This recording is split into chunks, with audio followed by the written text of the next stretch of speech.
Hello नमस्कार प्रणाम, कैसन बानी लोग आप लोग?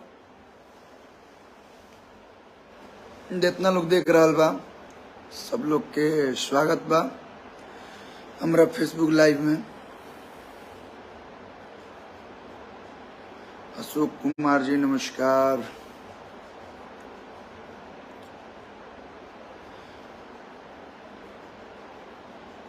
संजय कुमार जी हेलो, आयुष साहनी जी नमस्कार, हाय गंगा गुप्ता जी। कि कहाँ बुतल जोन के आगे हो। Hello Atul Kumar Singh ji hello. तो रात भर शूट भइल बा, ऐसे थोड़ा सा हल्का फुल्का चेहरा पर थकावट नजर आवत हुई, लेकिन बहुत कम समय का लाइव आइल बनी। बतावल चाहब कि आप लोग के बीच में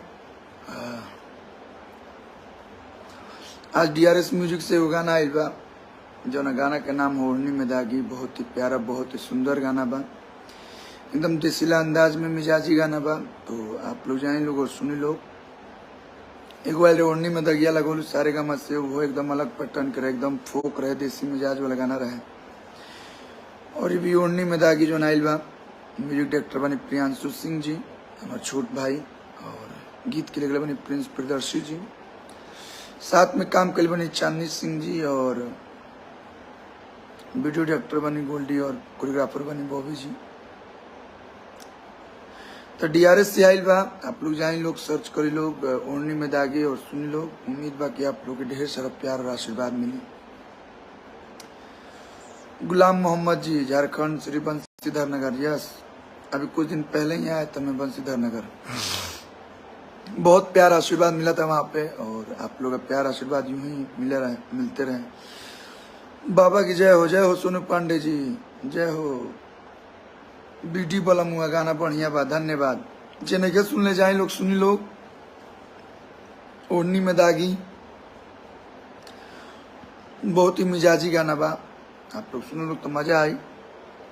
और इन्हें बीच कंटिन्यू गाना आप लोग के बीच आप लोग के आशीर्वाद से आ रहा बा, और सब गाना के आप लोग ढेर सारा प्यार और आशीर्वाद इतने का दिल से बहुत बहुत धन्यवाद। और आप लोग बतावल चाहम कि 26 मई के आप लोग के अपन नजदीकी सिनेमा घर में हमारी फिल्म रिलीज होके जा रहा बा, जो ना फिल्म के नाम है शादी मुबारक। और जैसे कि ट्रेलर आप लोग देखले बनी लोग, और उम्मीद बा कि आप लोग अपन नजदीकी सिनेमा घर में जाए लोग और अपन ढेर सारा प्यार और आशीर्वाद लोग। बहुत ही प्यारा फिल्म बा, बहुत ही प्यारा पारिवारिक इमोशन, कॉमेडी, रोमांस, एक्शन, जो ने को कंप्लीट सिनेमा में होला वो फिल्म में बा आप लोग के बीच में। और आज 21 तारीख ना हो, तो आज से 5 दिन बाद शादी मुबारक आप सबके बीच रिलीज हुई। और जना फिल्म में अमरपाली दुबे जी हमारे साथे बनी, और डायरेक्टर आनंद सिंह जी बनी। बहुत ही बढ़िया फिल्म में बनल बा, आप लोग जाए लोग एक बार देखब लोग, खुद ही आप लोग के मन करके दोबारा फिल्म देखी। धन्यवाद अरविंद कुमार गुड्डू जी, love you. Hello Ahiran Rocky जी, ब्रजमोहन सिंह जी गुड आफ्टरनून। तो शिक्षा व्यवस्था के ऊपर फिल्म बनल बा, और आप लोग को भी मालूम बा कि शिक्षा कितना जरूरी बा सबके जीवन में आज के समय में। तो आप लोग जाए लोग। सरोज यादव जी नमस्कार नमस्कार।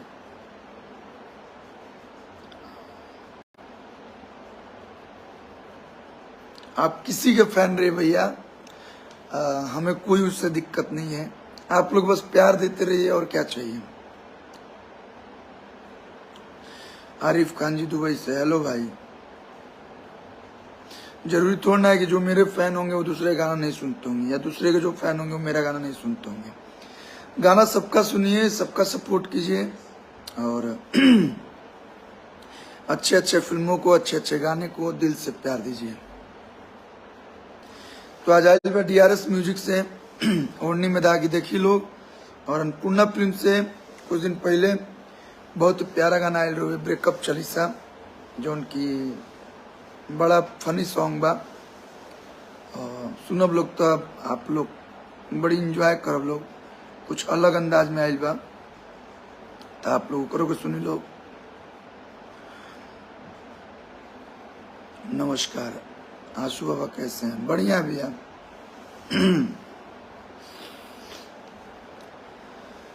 प्रणाम युवा प्रधान रवि यदुवंशी जी, वाह। Atal Kumar ji love you. और MMB रिकॉर्ड से आयल बा नागिन के नजर, बड़ा बढ़िया गाना बा, रील पे धीरे धीरे वायरल भी होता। वर्ल्ड वाइड रिकॉर्ड से आयल बा जे करा कलो करा वो गाना बड़ी मिजाजी बा। एंड लइका ना हो ग्लोबल म्यूजिक जंक्शन से सारे का हम भोजपुरी से अनगिनत गाना आयल बा, आप लोग सुनी लोग। वो साथी रे तेरे बिना भी क्या जीना।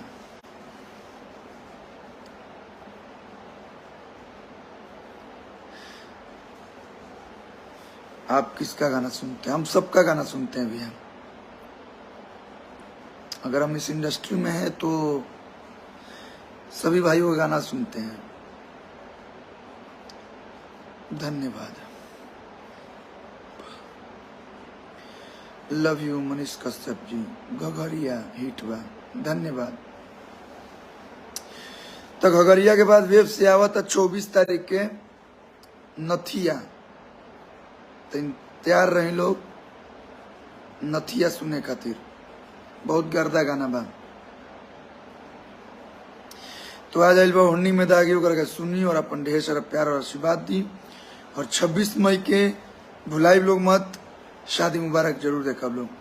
चलिए अब हम चलते हैं शूटिंग में, फिर कभी फुर्सत मिली तो आप लोग के बीच लाइव जरूर आए। बहुत बहुत धन्यवाद, अपन प्यार और आशीर्वाद ऐसे ही देते रहे लोग जी। मनोज अलबेला जी, ऐसे ही अच्छे अच्छे गाने निकलते रहेंगे, आप लोग सपोर्ट करते रहिए। Thank you.